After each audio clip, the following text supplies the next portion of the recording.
Olá! Nosso grupo irá falar sobre a parte 4, capítulo 9, que trata do assunto de identificação de segmentos de mercado e seleção de mercados-alvo, construção de marcas fortes. Nosso grupo é composto por 7 integrantes. São eles o Fabrício, a Júlia, o Henrique, o João Carlos, o Matheus, o Michael e eu, a Rayane. O capítulo ele é constituído por 4 grandes tópicos. São eles o primeiro, onde vemos as bases para a segmentação de mercados consumidores. Neste tópico, entendemos um pouco mais sobre as bases para a segmentação geográfica, a segmentação demográfica, a segmentação psicográfica e a segmentação comportamental. Em seguida, temos o tópico que trata de bases para a segmentação organizacional.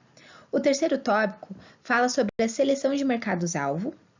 E o último tópico fala sobre os critérios para a segmentação efetiva, onde vemos a avaliação da segmentação de mercado.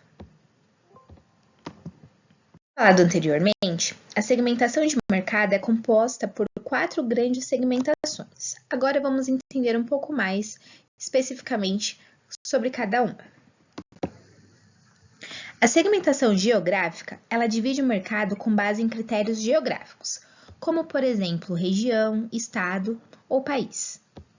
Ela tem como objetivo e também utilização estabelecer uma conexão próxima e personalizada com cada cliente, buscando ser altamente relevante para eles.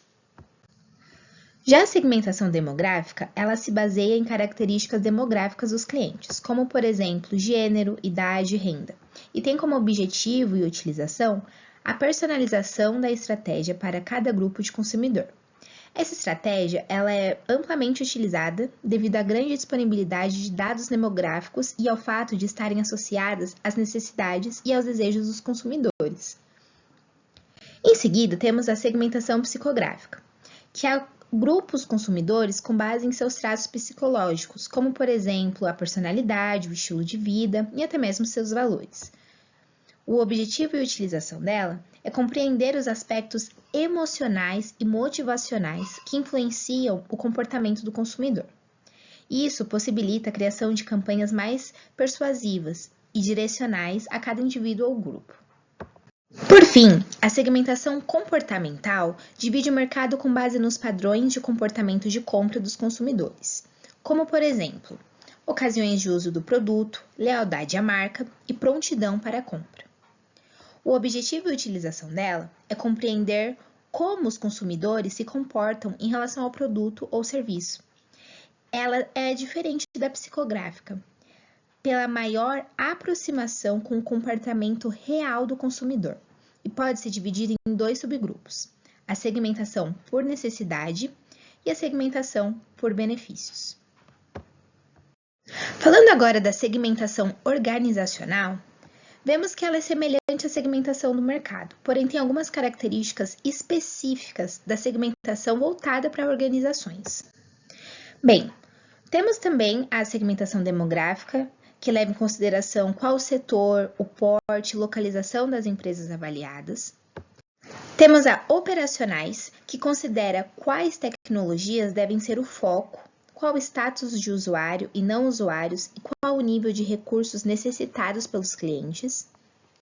Temos também abordagens de compra, que divide o mercado com base no seu sistema vigente da função de compras da empresa, da estrutura de poder, da natureza dos relacionamentos organizacionais, das políticas gerais de compras e de seus critérios de compras.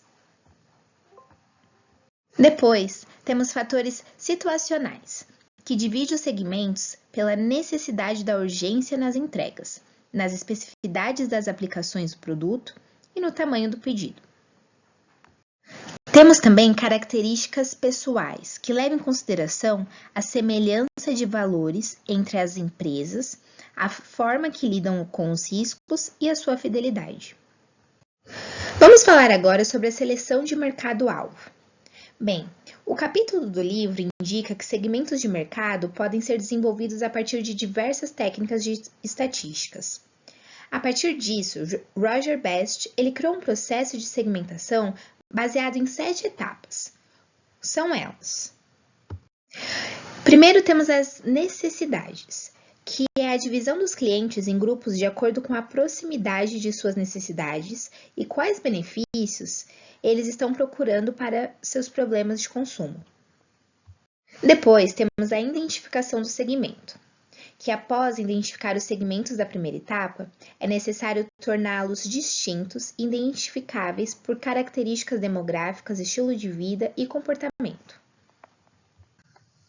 Em seguida, temos a atratividade do segmento, que deve ser avaliada a partir de critérios como o crescimento do mercado, seu acesso ao mercado e a intensidade competitiva dele. Em seguida, temos a rentabilidade do segmento, que deve ser estudada. Em seguida, temos o posicionamento do segmento, que tem como objetivo estudar as características e necessidades dos clientes do segmento. A partir disso, realizar uma estratégia de posicionamento, preço-produto e, assim, criar uma proposta de valor. Depois temos o teste crítico do segmento, que é a atratividade da estratégia de posicionamento, que deve ser tratada a partir de uma criação de simulações de segmento para cada segmento definido. Por fim, temos a estratégia de mix de marketing, onde todos os aspectos do mix de marketing devem ser englobados a partir da ampliação da estratégia de posicionamento do segmento, sendo eles produto, preço, prazo e promoção. Agora passamos para a parte do capítulo do livro que trata sobre critérios para uma segmentação efetiva. Há várias formas de segmentação de mercado. Entretanto, somente algumas delas são realmente eficazes. Com isso, para trazerem de fato resultados, elas precisam ter estratégias bem claras e serem implementadas de uma forma coerente. Vamos observar o que é proposto pelo livro. O livro nos apresenta critérios para uma segmentação efetiva. São eles: os mensuráveis, onde tem que ser possível determinar o tamanho do segmento e assim avaliar o seu potencial de compra. Os substanciais, onde observamos que o nicho deve ser viável em termos de volume e lucro. Os acessíveis, onde a empresa pode e tem recursos para alcançar esse público. Os diferenciáveis, onde observamos que diferentes grupos têm que apresentar características e comportamentos notavelmente diferentes entre si. E, por fim, os acionáveis, onde observamos a possibilidade de ser trabalhado, tendo em vista que dê para criar uma identificação com a marca e obter uma resposta disso. Falando agora sobre ameaças competitivas, Potter nos apresenta forças competitivas de longo prazo. Elas podem oferecer algumas ameaças, como, por exemplo, a ameaça de rivalidade. Não é interessante entrar em um segmento que possui uma concorrência alta e bem estabelecida. Ou então a ameaça de novos entrantes. Quanto maiores forem as barreiras de entrada e menores as de saída, melhor para a empresa que já atua em um determinado setor e mais trabalhoso para os novos players. Ou então a ameaça de produtos substitutos. Se para determinado segmento há ou estão surgindo produtos que são semelhantes, desempenham a mesma função ou ainda que atendem às mesmas necessidades dos consumidores, ele pode não ser tão atrativo. Ou então a ameaça de crescente poder de barganha do consumidor. Em alguns setores, os clientes podem pressionar as empresas. Ou então a ameaça do crescente poder de barganha dos fornecedores, que acontece quando perder um cliente não os impacta e dessa forma não é prejudicial para o fornecedor aumentar preços, por exemplo. Chegamos no quarto tópico presente no capítulo, onde tratamos da avaliação e seleção de segmentos de mercado. É possível avaliar os mercados-alvos a partir de 4 níveis. O primeiro é o da cobertura total, que é quando uma empresa atende a todos e com os produtos que eles precisam. O segundo é a especialização em segmentos múltiplos, que é quando a empresa seleciona alguns segmentos e desenvolve produtos para cada um. O terceiro é a concentração em um único segmento, ou seja, quando um segmento ele é prioritário, trazendo uma estratégia de marketing concentrado e criando um nicho de mercado. A consequência disso é a concorrência menor. O quarto nível é o do marketing individual, que cria uma conexão direta entre a empresa e os clientes, porque os hábitos de consumo desses últimos são vistos de maneira individualizada. E para que isso aconteça, é feito um levantamento de dados preferenciais e formas de contato com os potenciais consumidores.